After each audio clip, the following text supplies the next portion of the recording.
When I was 10, my mom cheated on my dad with a rich guy, and they got divorced. She said her new husband wouldn't accept me, and that my dad had to figure things out on his own. My dad was a hard-working, traditional man who centered his life around family. Since I was born, he hustled to make money for us to have a good life. But being uneducated, all he could do was labor-intensive work, barely earning enough to meet the needs of a woman who loved luxury and a child who needed everything. They argued often late into the night. My mom always yelled at him, called him useless. She'd compare him to her friend's husband, who was already doing business and living in a villa, while we cramped with multiple families in a single-bathroom tenement. Eventually, she couldn't take it anymore and left for a wealthy man, ending things with my dad. My dad, who had never drunk before, got wasted that night. On divorce day, my mom, wrapped in an expensive fur coat, looked at him with disgust. "I was blind to have wasted my youth with you," she said. "He won't take Lily. You deal with it. Don't let her disturb my life." She left quickly, tossing my dad $5,000 as a breakup and child support fee. I held my dad's trembling, cold hand confused. He put his hands on my shoulders, tears filling his eyes. "I promise I'll raise you. Even if I have to sell everything, I won't abandon you." As a child, I believed him. But 3 months later, a stylishly dressed woman with a runny-nosed boy came to our small home. She looked at me with a frown. "My dad side beside here. Lily, I'm sorry. You'll have to stay with Grandma for a while. When I can afford it, I'll bring you back, okay?" I didn't say anything, holding back tears. I knew crying was pointless. It wouldn't bring Mom back or make my dad rich. I understood I was being abandoned again. Before I left, he bought me a trendy floral dress, costing over $1,000, something I'd never worn before. The woman seemed displeased but stayed quiet. Dad didn't even see me off. He just told the attendant to make sure I got off at the right stop. Then he turned and left, holding the little boy's hand, leaving me feeling empty. I'd never met Grandma. I grew up living with Mom and Dad in the tenements. Only Dad would go back during holidays. Mom said Grandma favored boys, so she wouldn't welcome us since Mom didn't have a son. On holidays, Mom and I would just count days alone, waiting for Dad to return and bring candy.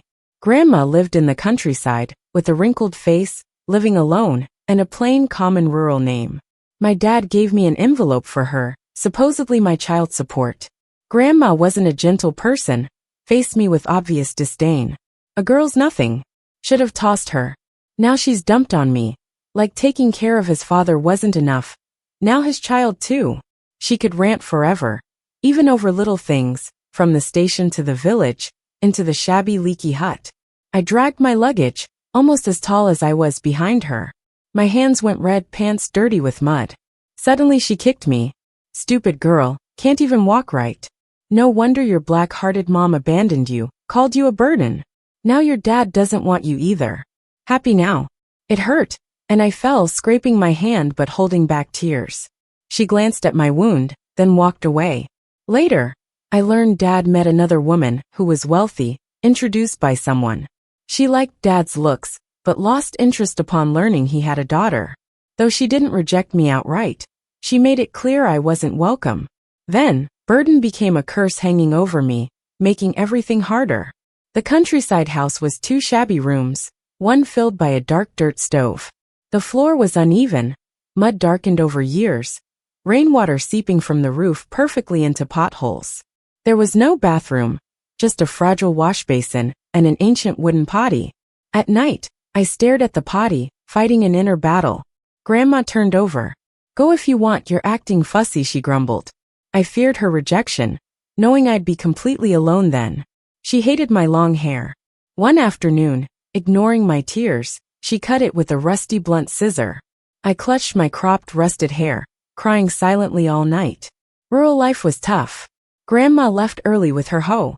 I sat at the door gnawing on hard black bread, unable to speak the local dialect, awkwardly sticking out with my standard accent. Village kids made faces, chanting about the city child. The one whose parents didn't want her, they said. Bad children are abandoned. I'm not a bad child. But I couldn't understand why my parents left me behind. I lay in bed crying the nights away. Every day I kept watching out for when Dad would come to take me back home. September rolled around while I was waiting. At the beginning of the month, a woman in her 30s showed up at our leaky shack. She was dressed as plainly as Grandma. When she saw me, she warmly called me Lily. She said she was my aunt. I'd heard about her from Dad, but I'd never met her before. She didn't resemble Dad much, but she did have some resemblance to Grandma. Aunt came over with a bundle of cash and handed it to Grandma.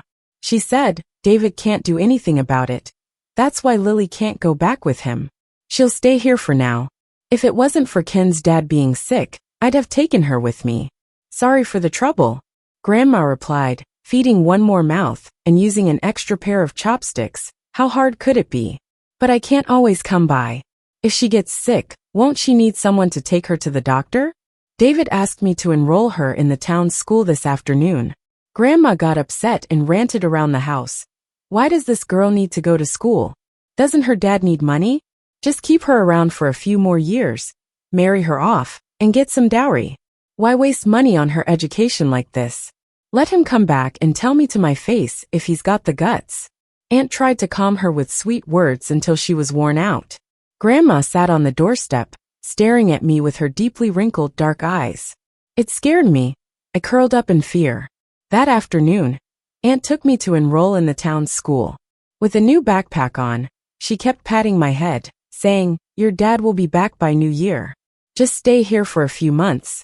And when things get a bit better over there, you can go. The village school isn't like the city ones. But for now there's no choice. Just hang in there. And remember to chat with Grandma often at home." I nodded emphatically.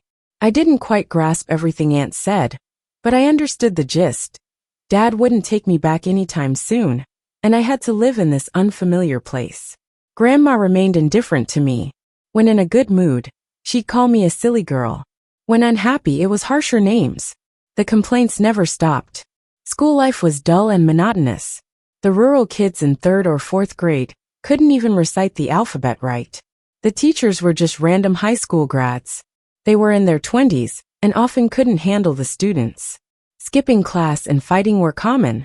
One time I read aloud the words from an English book in fluent English. The lifeless eyes of the English teacher glimmered a bit. At the next parent meeting I got praise. A parent from the same village came up to my grandma, joking that a college student would fly out of her shabby hut. Grandma snorted dismissively, "Big deal. Shows off all she knows. What good can come of it? Can she cook a grain of rice? Might starve to death not knowing how to cook. Books are worth nothing to me. A 10-year-old who can't cook is just useless. Just costs me money." It's an established fact that Grandma doesn't like me. I never complain. No one seems to like me. Maybe that's my fate. In the 2nd month at school, my desk partner accused me of stealing money. He insisted it was me. "Hey everyone, come and see. The good student stole money. A city kid stealing money. We have a thief in our class. A city thief." A bunch of troublemakers surrounded me, making a scene. I tried hard to explain that I didn't do it. "You're the only one without money.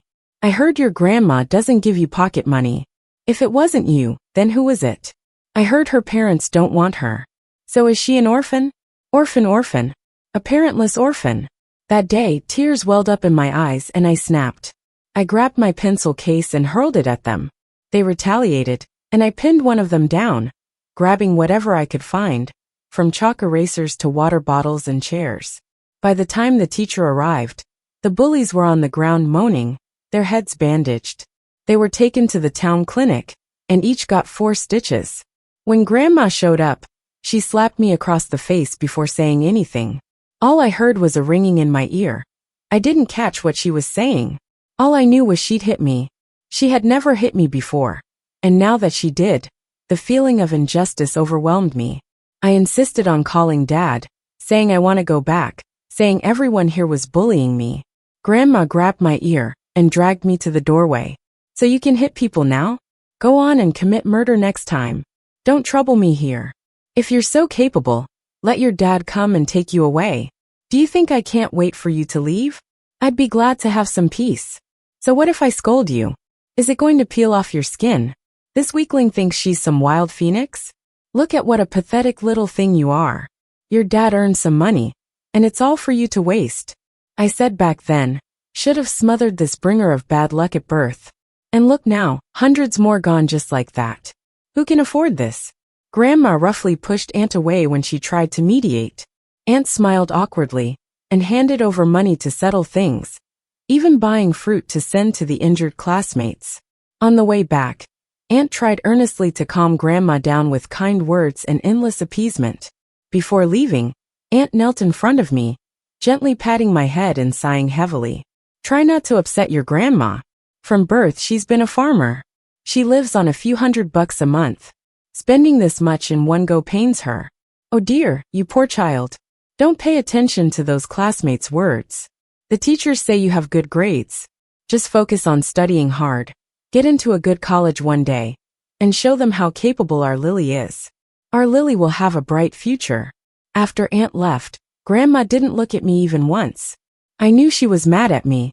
Carefully following behind her, I felt like I had so much to say, but couldn't get the words out. In that moment, my feeling of being wronged faded away, replaced by a surge of anger. I wanted to go home back to my dad. I didn't want to stay here. I didn't like it here, and they didn't like me. I didn't like them either.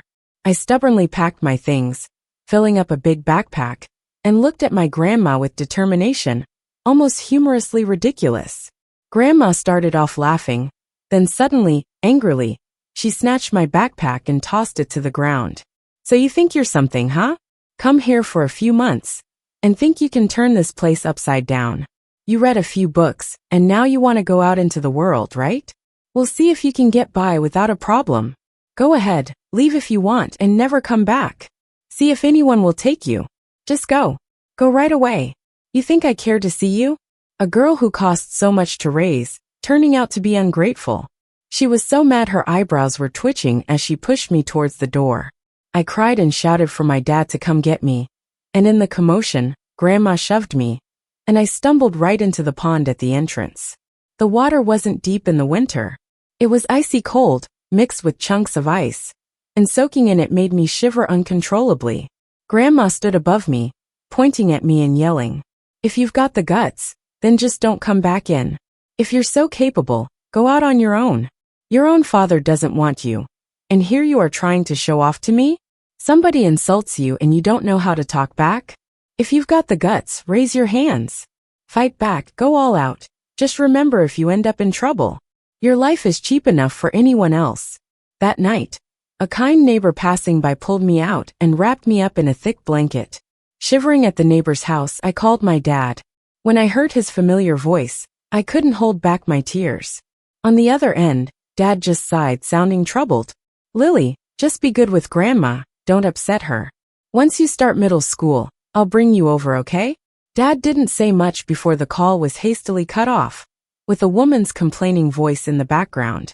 It was my stepmom's voice. "How long is middle school? It seems you have to finish 6th grade first, and I'm only in 3rd grade. 3 more years, 3 more years." I counted on my fingers over and over, and finally my head sank low. I can't leave. I'm a kid nobody wants. That night, with tears on my face, I knocked on the door of the hut, sobbing to Grandma. "I won't hit anyone anymore. I'll be a good kid from now on. I promise I won't make you angry. Please don't dislike me, okay?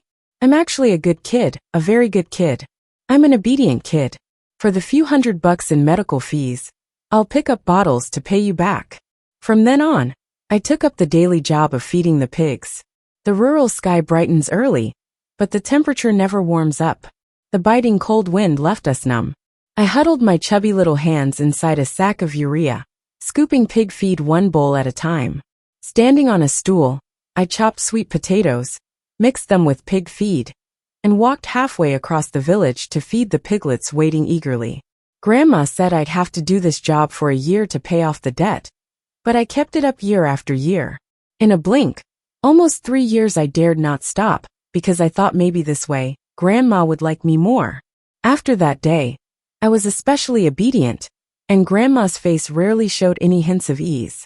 Before I knew it, I was in 6th grade, and my grades improved rapidly. That winter break, I entered a town writing contest and won 1st place. With the award certificate in hand, I couldn't wait to show it to Grandma when I got back to the low hut. She glanced at the yellowish certificate and continued putting wood into the burning stove. How many people are there in town? Just a few hundred. What's so special about getting first among them? If you've got real skill, get first in the county, first in the city, beat thousands or tens of thousands of people. That'd be something interesting. That's really impressive. The excitement I'd had suddenly met with cold water. As I watched the indifferent expression flit across Grandma's face, I gathered courage to ask, if I get first in the whole county, will you like me? Will you stop scolding me? Grandma paused her fire tending and looked at me, disbelief written in her aged eyes. After a while, her eyebrows gradually eased, yet there was little praise in her words. Get first and then talk. Don't go boasting if you can't, just to amuse me.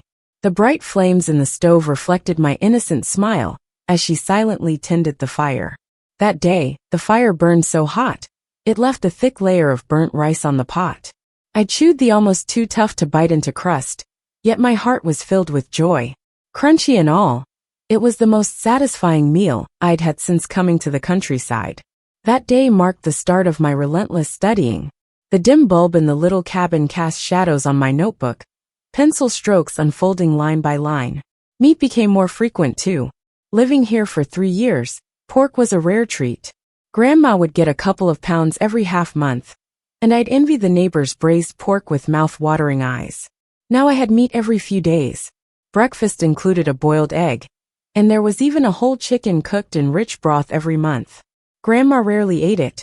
She always said she had high cholesterol and couldn't eat such things.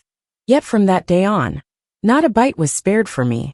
In just 2 months, my bony little face started to fill out. Grandma stopped belittling me to others, accepting compliments with a smile, then mentioned what she'd prepare for dinner. A month later, during the end-of-term county exam, I came in first across the county, becoming somewhat legendary in the town's elementary school. My journey home felt shorter that day as I skipped excitedly to show Grandma my award certificate and report card. She couldn't read, so she didn't get it, catching a neighbor to ask about it. First. County first. Your granddaughter made it. Your family's going to have a college student. People say this broken hut will soon produce a golden phoenix. Grandma held on to the award for a long time, and her wrinkled face suddenly broke into a smile. It seemed like she hadn't smiled in ages, so it looked a bit awkward. Grandma was so happy, she called the butcher to come over early to slaughter the pig. Originally, it was meant to be saved for the new year. Dad called a couple days ago, saying he'd be home for the holidays this year. It's been 3 years since they sent me here, and only now he's coming back. I've almost forgotten about him, just a blurry memory that sometimes pops up. Grandma started looking at me with kinder eyes, telling everyone what a wonderful granddaughter she has.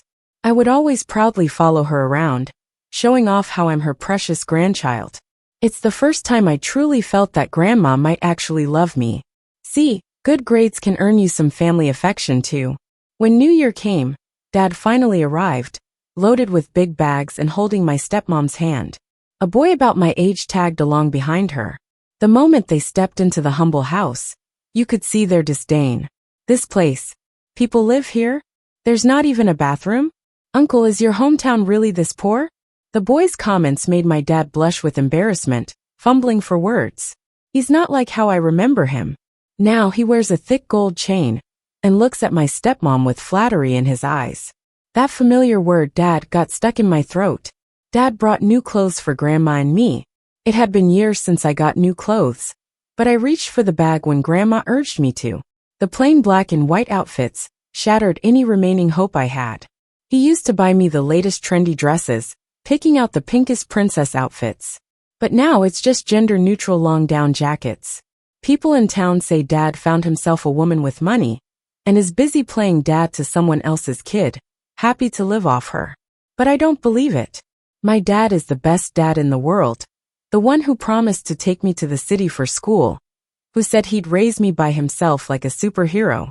But now I see that superhero bend under the weight, unable to hold up my world. Dad didn't stay long, leaving hurriedly on the 3rd day of the new year. He spent the whole time with my stepmom, only occasionally giving me apologetic smiles. asking if I was warm enough or eating well. Grandma's knitted sweaters and pants are warm. The pig tastes good, with her lard fried greens being especially tasty. My voice got softer and softer, barely audible. I'm about to start junior high, and the teacher says my grades are really good. I will. Before I could finish, Dad sighed deeply, his eyes to my stepmom filled with the weariness of life. No need to say more, I understood. Dad was about to break his promise. I fought back tears, nodding at him with red eyes. The teacher says I'm doing well in school. I'll study hard and repay both you and Grandma. Dad forced a small smile. Lily will understand, Dad. Lily will grow up and see how things aren't in Dad's control. The townsfolk say Dad stands tall now, but I clearly see he's bent over, unable to straighten up. Before he left, my aunt came over specifically to have a word with him, and Grandma joined them. They wouldn't let me in, so I listened from the back window. Mom's getting old, can't you let her live in peace? This is your daughter. You should think about her future. You know how bad the schools are here. Even if her grades are good, to stay would ruin her. Our parents looked after you so well. And I married young just to save up for your dowry, David. People don't do things this way. So now you're doing well, but you're ignoring your own child?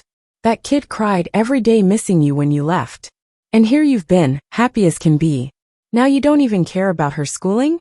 What kind of father are you? You're playing father to someone else's child so eagerly. Have you forgotten your own daughter? When you left her here, it was only supposed to be for a short time. It's been 3 years now. Am I supposed to remind you 3 years have passed? Lily's teacher approached me several times. Lily is a good kid. What's it, an extra mouth to feed? Is that too much to ask? David, say something. My aunt is a simple woman who never argues. But here she was arguing with Dad. What can I do? She won't accept Lily. Am I supposed to give up my family for Lily? Do you want me to divorce her? Just go die, and you'll all be satisfied. You're pushing me to a dead end. Grandma slammed the table. The sound went through the windows, scaring the birds into flight. If you can't raise her, I will. My pension is enough for her. I refuse to believe this run-down little house can't bring out a golden phoenix. Get out. Just leave. Show some guts and don't come back. When I raised you 3 alone, I never gave up any of you. Heartless thing. Go. Grandma chased Dad right out the door. He left without even looking back. I clutched Grandma's hand, tears welling in my eyes. I knew this was coming. I waited 3 years to confirm it again and again. I had been abandoned. Miracles don't happen to ordinary girls. That night, Grandma held me on the doorstep of our low old house, listening to the wind make the wooden door creak. Her voice was soft, cautious not to upset me more. It's okay, Grandma has money. Grandma makes a few $100 a month, enough to send Lily to school. Lily will go to college. They'll see. And when they come to find you, you don't recognize any of them. You're Grandma's kid, Grandma's Lily. Grandma loves Lily the most. I was sniffing, hugging her tight, and suddenly blurted out, Grandma, you're not gonna leave me, right? Grandma was stunned for a second, then nodded hard. No way. I'll always be here for you. Then promise me. Okay, I promise, I will never leave you. She tried hard to make me happy, forgetting about pride and humility, just like when I tried so hard to make her like me. In that moment, we weren't just grandma and granddaughter, just 2 unfortunate souls tied together by fate. For the next 6 months, I threw myself into studying like crazy. I joined all kinds of competitions, just to prove I was the best. There weren't many contests for my age, except for math and writing competitions. I jumped at any chance to compete, like a starving wolf, and I'd bring back pretty good results each time, making a name for myself in the county. Grandma would make me all kinds of food, whatever was tasty.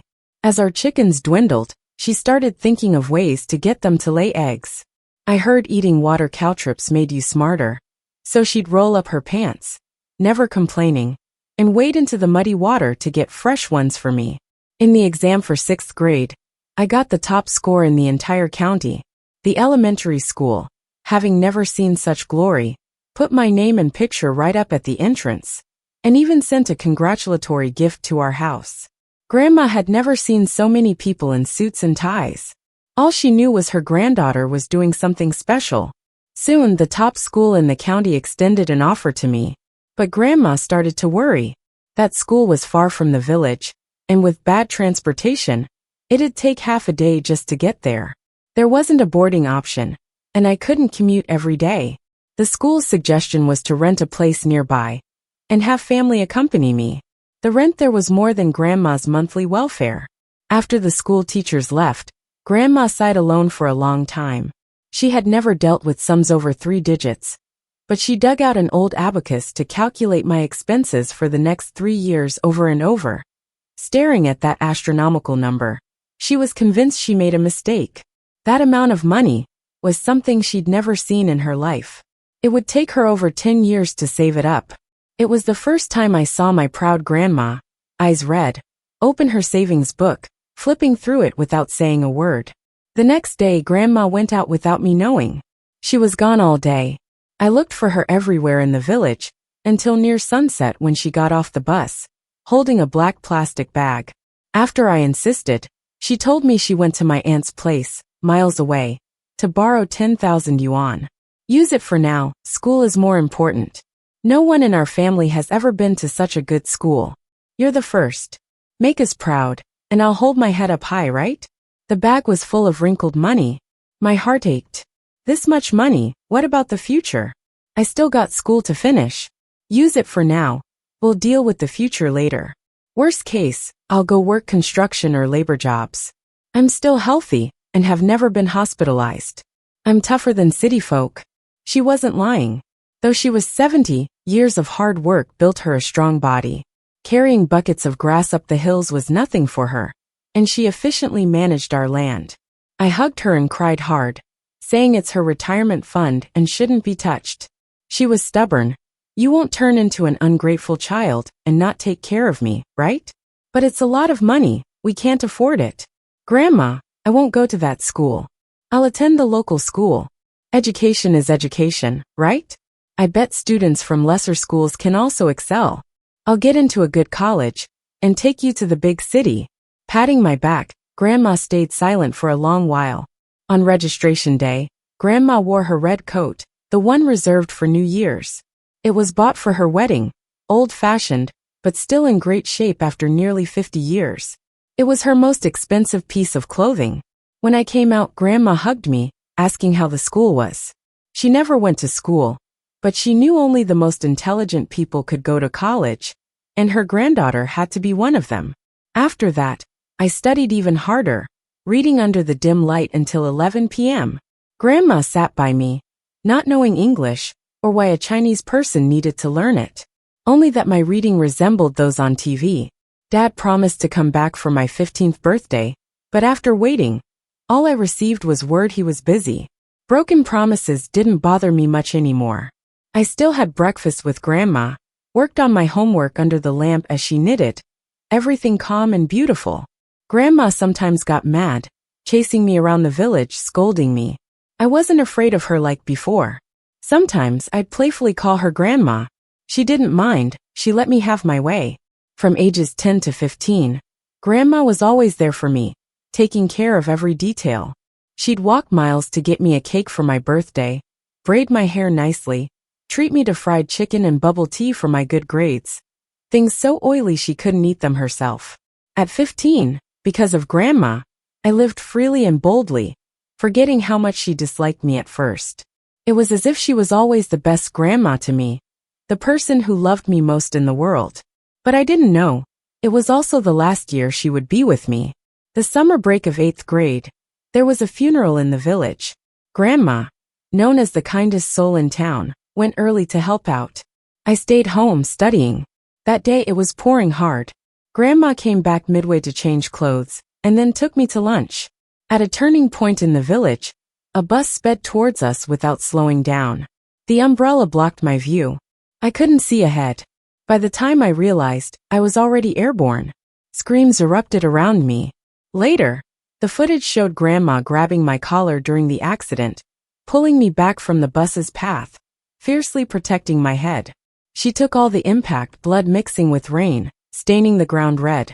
The rescue facilities at the town hospital were basic, and 2 hours later, due to the lack of oxygen tanks, She was transferred to a city hospital. Grandma missed the best treatment window and had lost the ability to breathe on her own. At the hospital, I clung to the glass, watching my pale grandma on the bed, unable to stop crying. Despite the severe impact, I didn't even have a scratch. A miracle. Grandma stayed in the ER for half a month. My dad, whom I hadn't seen in over a year, finally arrived.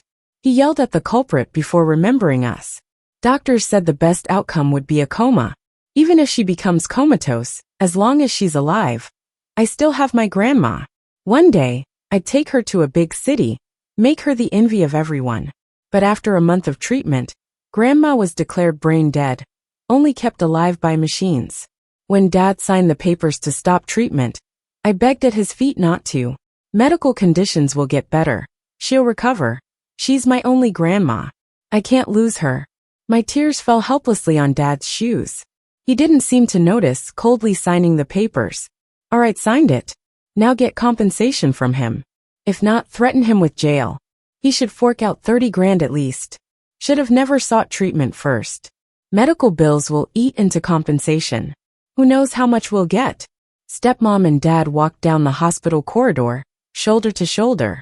I squatted at Grandma's room door, watching as doctors and nurses dismantled the machines. I saw the ventilator removed from Grandma's head, the monitor flatlining. I looked at my increasingly unfamiliar dad and finally broke down, crying my heart out. My grandma was gone. I was on track to becoming an unwanted child again. Grandma's funeral was grand. Known as the kind one in town, my dad tried to flaunt his filial piety after years away, setting up tables extending to the village's entrance, attracting crowds. He busily socialized outside, sometimes laughing over childhood memories with old friends. I sat alone by Grandma's bed, now an ice coffin. Cold seeped everywhere. Her face, stiff in the casket, reflected her usual non-smiling expression. Holding back tears, I touched her face through the ice. Just cold soaking into my palm.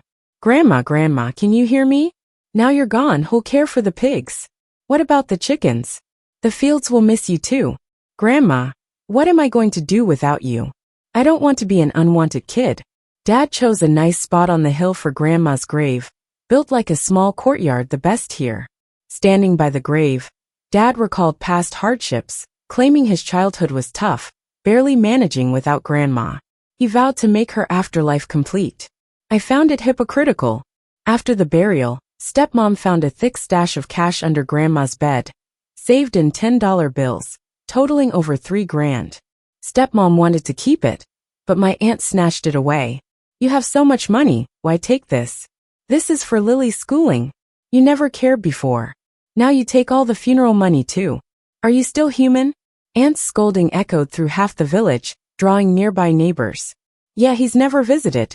How can he take it now? We watched David grow, so filial and determined. Shows sons don't match daughters. With a wife, he forgets even his mom. Pity the child. Unsure where to end up. If it was to end like this, they shouldn't have had kids. Makes both the child and Grandma unhappy. Stepmom left in shame, dragging the little boy, abandoning Dad to deal with the mess. Dad and Aunt argued a bit, but he eventually left her too. He still didn't want me. That night, Aunt hugged me to sleep. I curled in her bed, trembling despite the summer heat. It's okay. You'll live with Aunt now. We can manage. Your cousin's nice and Uncle may be stiff, but if you're good, I'll convince him. Aunt sighed, understanding her struggles. Aunt talked a lot, saying Grandma thought I was a good student, the first in our family bound for college. Grandma wouldn't waste my potential. Grandma saved money to see me through college and wanted to visit a big city with me.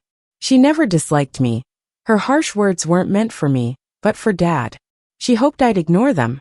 She said Grandma always thought I was her pride and joy. She mentioned life is tough, and people from our background are bound to hear gossip about us. But we shouldn't care too much about what others say. We need to believe we can achieve something different. She said Grandma got mad at me that one time because she thought I shouldn't have resorted to violence. She told me Grandma secretly called my dad several times, asking him to take me with him. She said the schools in the countryside weren't good enough, and she even scolded my dad multiple times. She said Grandma had 3 kids once. Her first daughter was thrown out and left to die by Grandpa's mom as soon as she was born. Even my aunt was saved by Grandma against a lot of odds. Back in those days, it was hard not to favor boys over girls, but Grandma never let that stop her from loving any of her children, including me. A week after Grandma passed away, a surprise visitor showed up at my aunt's house. My mom, who I hadn't seen in almost 5 years. My dad didn't take me with him and told my mom what happened, so she rushed over here. It was her first time coming here since she arrived, but not in a way I ever expected. She looked a bit different from how I remembered. She used to love looking pretty, using cheap makeup. Now she seemed so rich and glamorous. Even the lipstick she was applying at my aunt's doorstep cost more than Grandma's entire retirement check for a month. David called me and said his mom died, and there was no one to take care of the kid.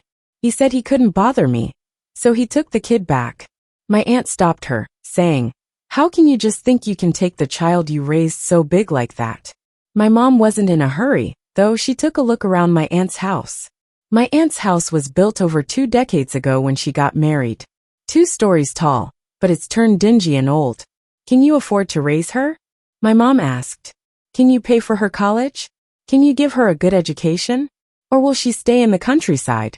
David said he would raise the child well, and not to worry about child support. "So did he raise my daughter to this? Could you not come back to check in? You're not doing a great job as a mom." When my aunt was about to argue with my mom, my uncle came in, still holding his shovel. "You're an aunt, not her mom. So why are you getting involved in this? Her mom is here now, let her go. Who are you anyway? Even her dad doesn't care. Can you pay for her education and living? You're so busy worrying about other people's kids, but did nothing about your own son's marriage." My aunt was getting really angry, nearly yelling back. I said I would go with Mom. She can send me to a really good school, and I can learn more. My aunt's face fell for a moment, but she eventually agreed, understanding the circumstances. When Mom heard I was willing to go with her, she seemed relieved, but that relief quickly turned into worry. When I got to my mom's place, I realized what they meant by luxury on TV. Mom lived in a fancy villa, better than anything I'd seen on TV. Even the tiny dog's outfit was more expensive than my clothes, and its snacks cost more than my usual fried chicken. "There's a sister around your age here. Make sure to get along with her and don't cause trouble. And be respectful to Uncle, he's paying for your school." That night, I met the sister and uncle Mom mentioned. Mom introduced them warmly. "This is my daughter, Lily. This is your uncle, Nolan, and your sister, Sunny." I greeted them just like Mom taught me. Nolan barely glanced at me and said, "Let's eat." Nolan's family had lots of food I had never tried before. Weird-looking fish and tiny cakes. I was too shy to touch anything, watching them carefully to learn how to eat.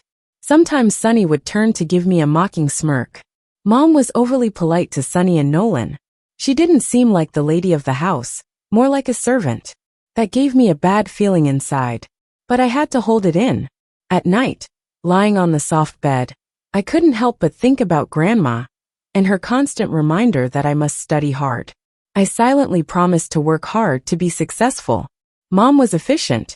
She found a school for me to go to the next day for an interview. With Nolan's help, everything went smoothly. By now, it was too late for any public school, so I had to attend a private one, same as Sunny. The teacher initially asked me some knowledge-based questions, and I answered fluently. The teacher smiled and so did Mom. But when they asked about any special skills, I froze. When it came to music and art questions, I knew nothing. In the countryside, we didn't focus on such things. Even these lessons would turn into main subject studies. "This won't do," the teacher said. "We focus on academics, but we also promote all-around development, and this area is lacking." Mom sweet-talked them, bringing up Uncle too, convincing them to give me 2 months to catch up. "Our kids here often go abroad, where well-rounded skills are important. You need to hurry up." After returning home, Mom hired Sunny's music and art teachers for a cram course. The teacher said I lacked basics, and it would be hard to teach me. Mom buttered them up until they agreed. In the countryside, we barely learned about these. It was rare and scattered knowledge. I struggled to pick up even the simplest things. The teacher couldn't stop shaking his head. Sonny would scoff when I practiced the piano. You're from the country. It's lucky enough you get to touch a piano. I've been practicing for 10 years, since I was a kid. She thinks she can match me in a month? Dream on. A country chicken is still a chicken. Don't think you can soar up high. Sometimes I look at Sonny with envy.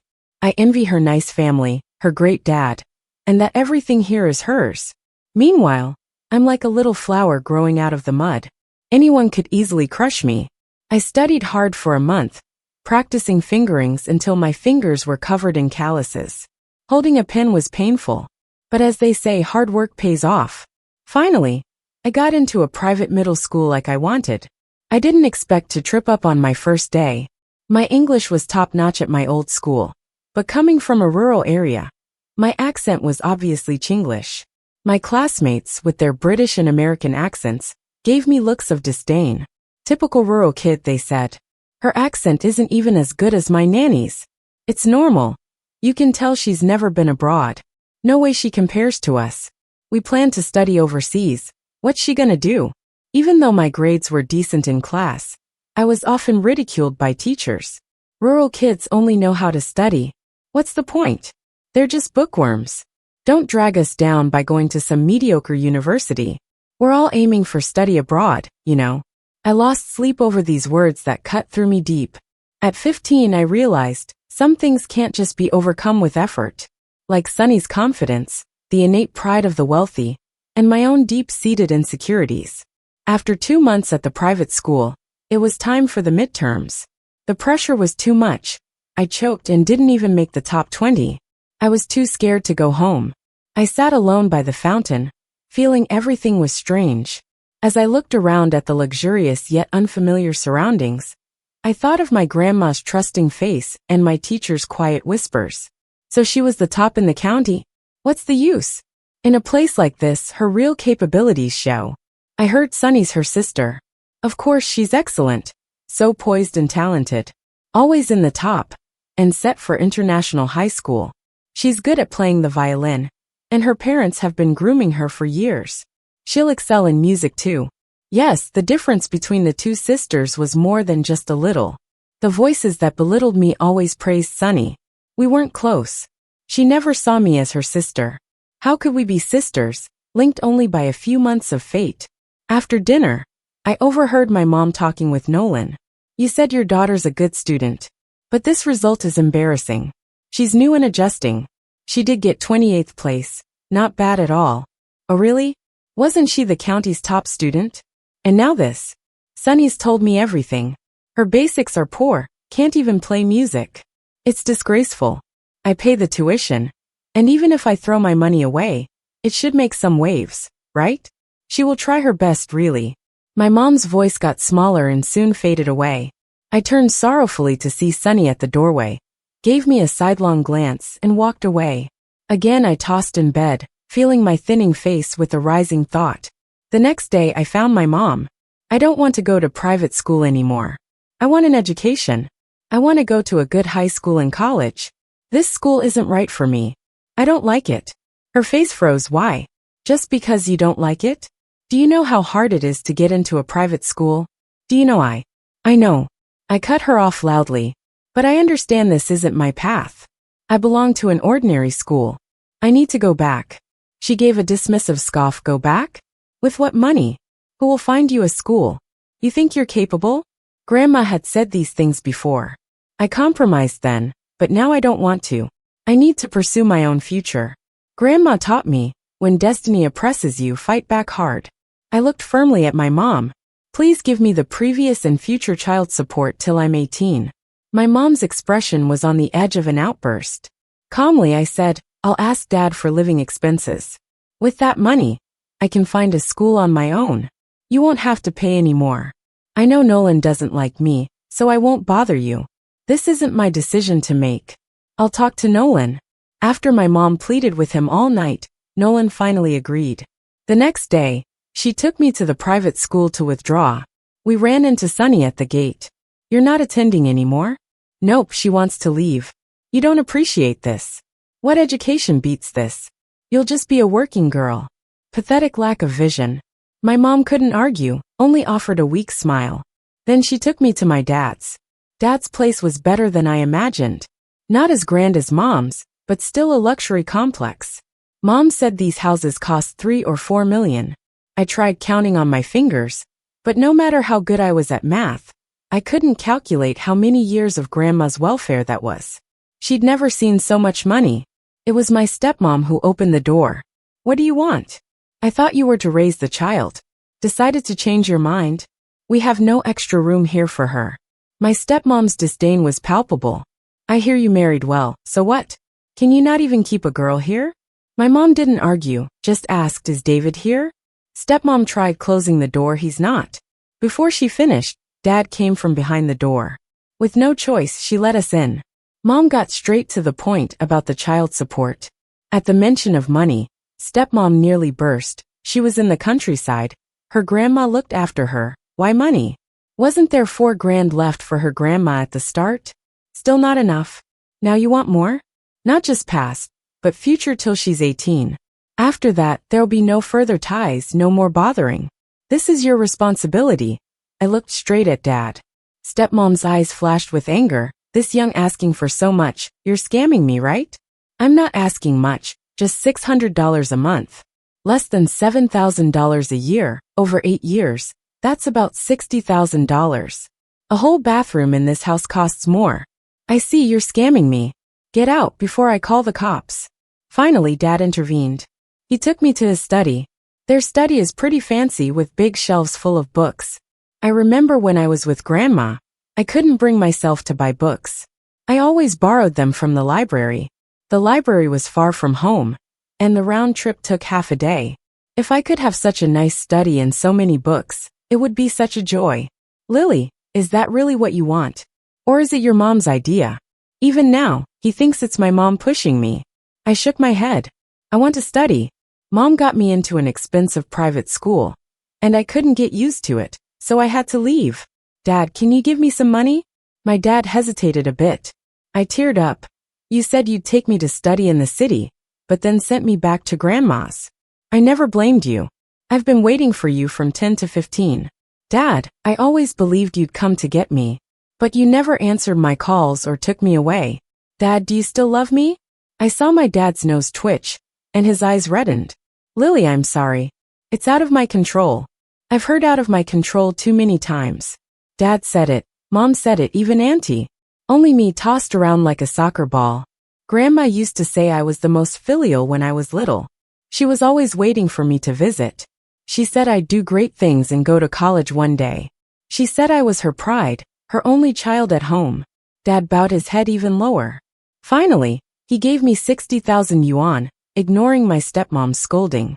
With the money, I got in my mom's car and deposited it all into my card. Focus on your studies. Let me know if you need more. I'll talk to Nolan. No need. I'll handle it myself. I won't bother you guys anymore. I looked at my mom's increasingly complicated expression and smiled. Since I was 10, you've left me alone. And I did just fine. Now I'm 15, and I can definitely take care of myself. I returned to my old school, and the little hut where I used to live with Grandma. Grandma had the roof fixed 2 years ago, so it doesn't leak anymore. But the path is still bumpy and uneven. Walking on it, I can almost see Grandma waddling slowly with her hand on her back. After Grandma passed, the pigs and chickens were sold off cheap. The empty house has none of Grandma's traces left. I organized my things, split my clothes into categories like she did, and cooked like she did, lighting the fire, adding the rice. The first meal I made wasn't good. I used too little water, making it awkward to eat. But I was content, holding that bowl of rice, smiling brighter than a flower.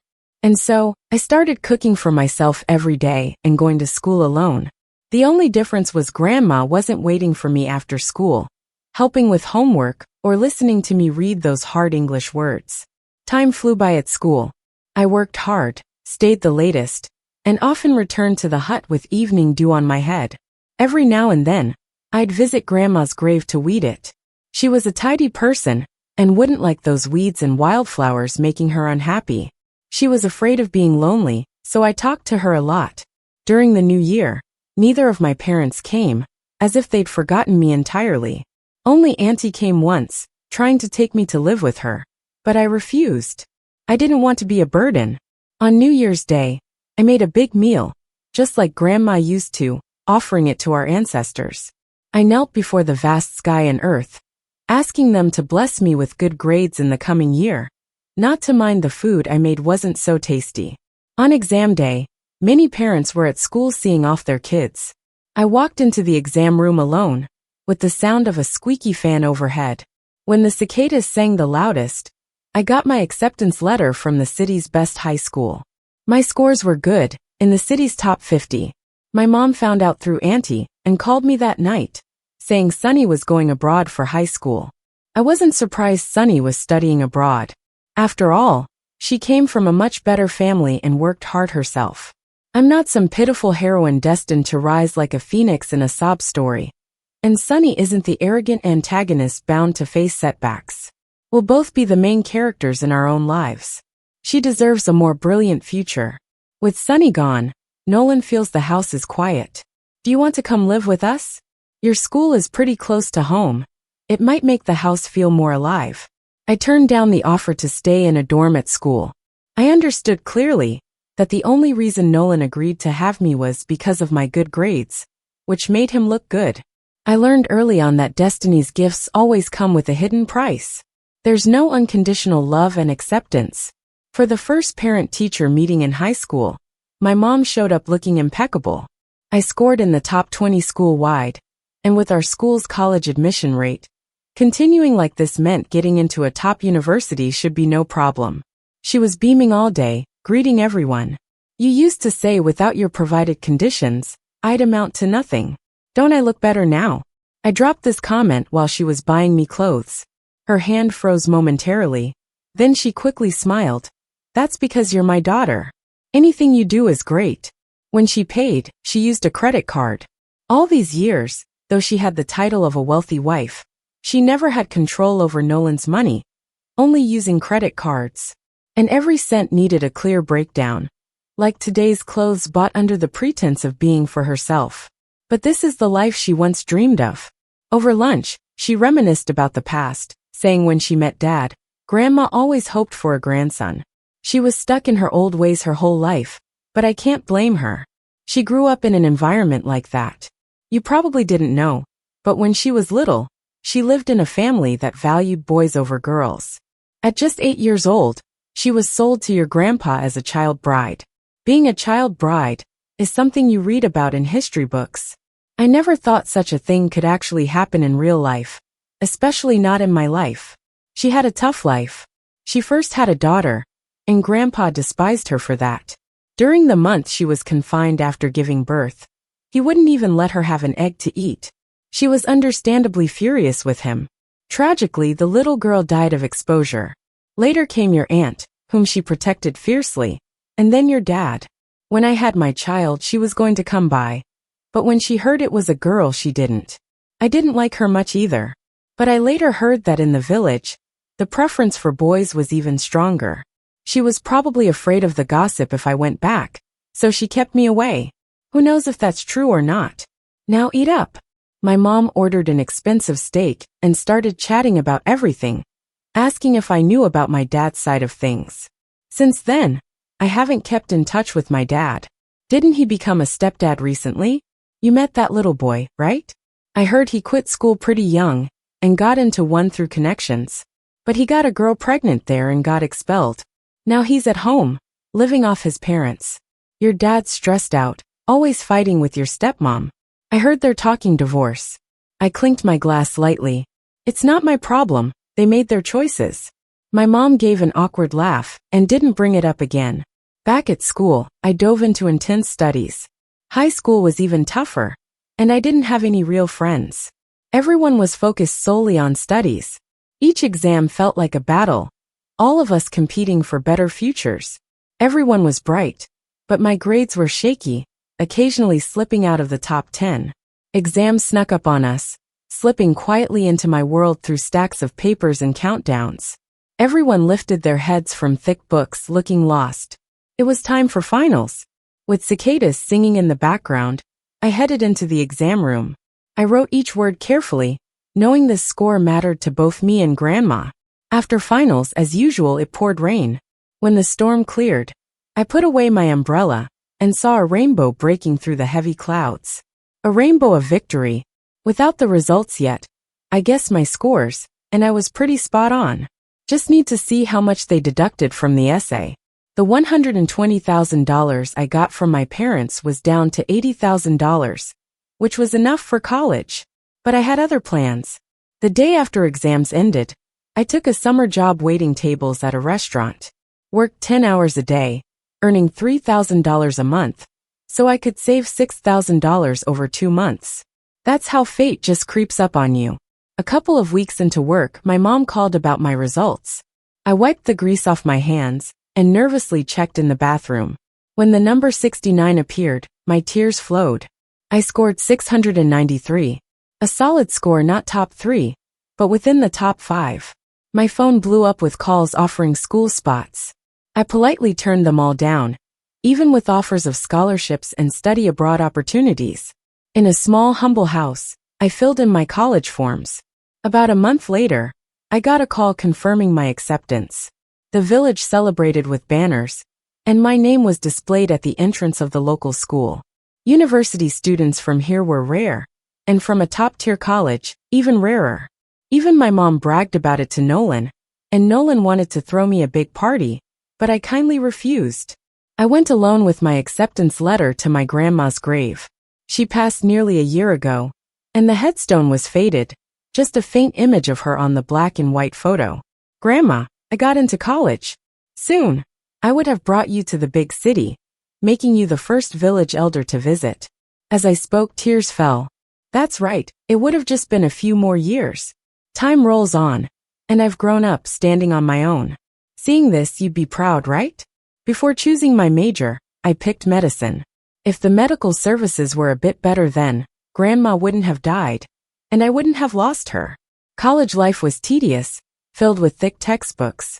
I'd spend entire afternoons reading them, often until nightfall. I didn't disappoint, topping the class every year. In my 3rd year, news came from home. Aunt said Dad's investment failed, and he planned to sell the family's old house, leaving only the shabby cottage. Right away, I booked the earliest flight home. Since starting college, I hadn't been back. Even during holidays, I stayed elsewhere, arriving by the slowest train and leaving on the priciest flight. When I reached home, Dad was signing contracts. Despite the cottage's condition, along with the surrounding land and its roadside location, it could fetch $70,000 to $80,000 from someone planning to turn it into a BB. Seeing me, Dad instinctively tried to hide, but couldn't stop me from grabbing the contract to tear it up. A cocky man blocked me, demanding I let go. I realized it was Dad's stepson. Now covered in tattoos and reeking of smoke, his arrogant presence filled the air. This house sale was likely to cover his mess. Who do you think you are? Is this your place to act so high and mighty? I'm not afraid at all. If I'm not qualified, then are you? Who are you? Do I know you? Does my grandma know you? What gives you the right to talk to me like that on my grandma's land? You're the one who should get out. The man got so mad he tried to hit me, but a neighbor uncle pinned him to the ground. When the villagers heard what happened, they came to my house to yell at me, led by my aunt. Mom treated you so well since you were little, gave you everything. Now you want even the last bit of land. Have some humanity, will ya? David, you're a heartless jerk. You ignore your daughter, but play dad for someone else's kid. Even if that day comes and you're gone, Mom and Dad wouldn't open the door for you. What kind of member of the Sioux family are you? Get out. Just get out. My dad's lost his innocence over the years, all tainted by greed. The smell of money hovers around him. This is my place. My home registration is here. My mom's gone, so this place is naturally mine. It's my freedom to handle it however I want. Who are you to tell me otherwise? Somehow, my dad's developed a temper, and even wanted to fight my aunt. I stared at my dad, feeling more and more disconnected. He wasn't the dad who bought me pretty little dresses anymore, or the one who told me bedtime stories. Now he's someone else's dad, a stranger. I went silent, fetched a knife from the kitchen, and slammed it on the table. You sell it, and I swear I'll do it today. You think you're tough now? Damn right I am. I glared coldly. The determination you had when you abandoned me, I have that today. So don't doubt I'd do it without hesitation. Wanna test me? My dad went quiet. Maybe he remembered the past, or saw the absence of kindness and innocence on my face. In the end, with all the shouting between me and my aunt, my dad couldn't sell the land. When I went back to school, I heard my stepmom brought my dad to cause trouble again, but thanks to the village committee and my aunt, nothing happened. Later, I heard he was chased by creditors and fled to another city. I recalled how he came home that one New Year, dressed extravagantly, with a gold watch, and now he's fallen to this state. It's funny. After that, everything seemed to settle down. In my senior year, 3 years before graduation, I got the school's only opportunity for exchange abroad, to a well-known medical university. I spent the whole summer preparing to go abroad. I brought my aunt over for a few days. She'd never traveled far. It was her first time seeing such a bustling city. Your grandma used to say, she recalled, that her granddaughter would take her to the big city someday. Didn't happen for her, but here I am. Aunt had a blast. When she got back, she bragged to relatives about how we produced a lily in our family. Said I was the pride of the family. Before I went abroad, my mom came to see me. Heard I was leaving and wanted to see me. She also said Nolan wanted to fund my expenses abroad. Even after all these years, he's still quite the businessman, using terms like funding. But I never thought Nolan was a bad guy. He did what most would do. We're not blood related. He doesn't owe me anything. After all, even my dad didn't think that far. At 22, I boarded a plane to the UK, touching down to start a new chapter.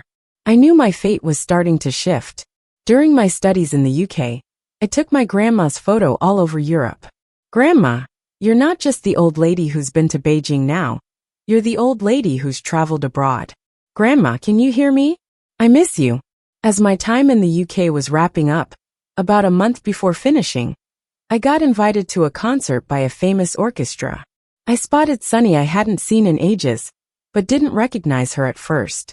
Only by her resemblance to Nolan and the name on the program sheet. She was tall, graceful, now a leading violinist, famous in her field. She seemed surprised to see me. She glanced at my student badge, arching a brow. You're abroad now. I thought someone like you attending a second-tier school was already quite the feat. Guess I gotta eat my words. Without good resources, you've gone far. She'd been through a lot and had grown more open-minded. I laughed. Yeah, I owe it to your put-downs back then, or I wouldn't have climbed so high. Sunny raised her glass to me. That's 'cause you're a born phoenix, destined to fly out of this chicken coop. We laughed heartily. It felt like in the blink of an eye, we were back in the past. Back then Grandma was still alive. She would chase me angrily, yelling, "You useless brat. Don't feed the pigs today, I'll slaughter you for New Year's." The end.